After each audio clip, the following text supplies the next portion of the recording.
श्रीकृष्णाय परब्रह्मणे नमः। श्रीमन्नारायणीयं दशकं 79।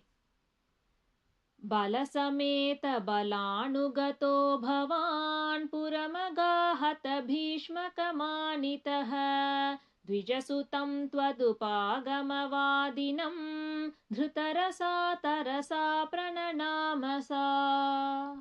भुवनकान्तमवेक्ष्य भवद्वपुः नृपसुतस्य निशम्य च चेष्टितं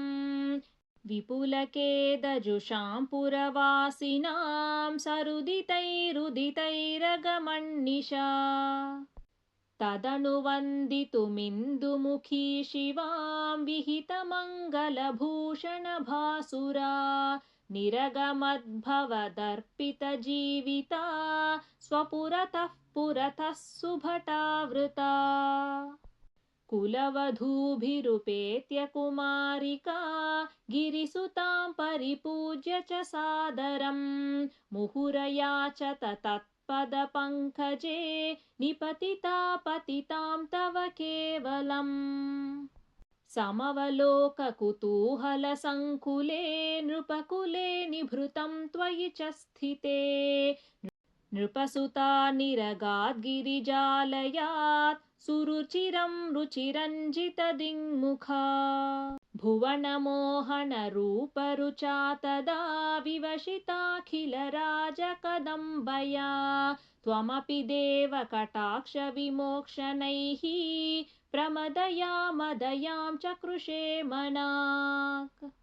क्वनु गमिष्यसि चन्द्रमुखीति तां सरसमेत्य करेण हरन् क्षणात् समधिरोप्य रथं त्वमपाहृथा भुवि ततो विततो निनदो द्विषाम् क्वनु गतः पशुपाल इति क्रुधा कृतरणायदुभिश्च जिता नृपाः न तु भवानुदचाल्य ततैरहो पिशुनकैः शुनकैरिव केसरी तदनु रुक्मिणमागतमाहवे वदमुपेक्ष्य निबध्य विरूपयन् हृतमदं परिमुच्य बलोत्तिभिः पुरमया रमया सह कान्तया नवसमागमलज्जितमानसां प्रणयकौतुकजृम्भितमन्मथाम् अरमयः खलु नाथ यथा सुखं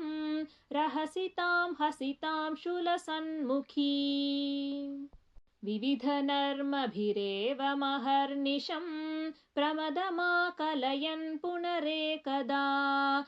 ऋजुमतेः किल वक्रगिरा भवान् वरतनो तदिलोलता तदधिकैरथलालनकौशलैः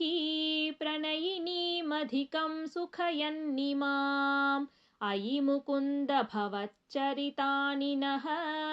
प्रगदतां गदतान्तिमपाकुरु।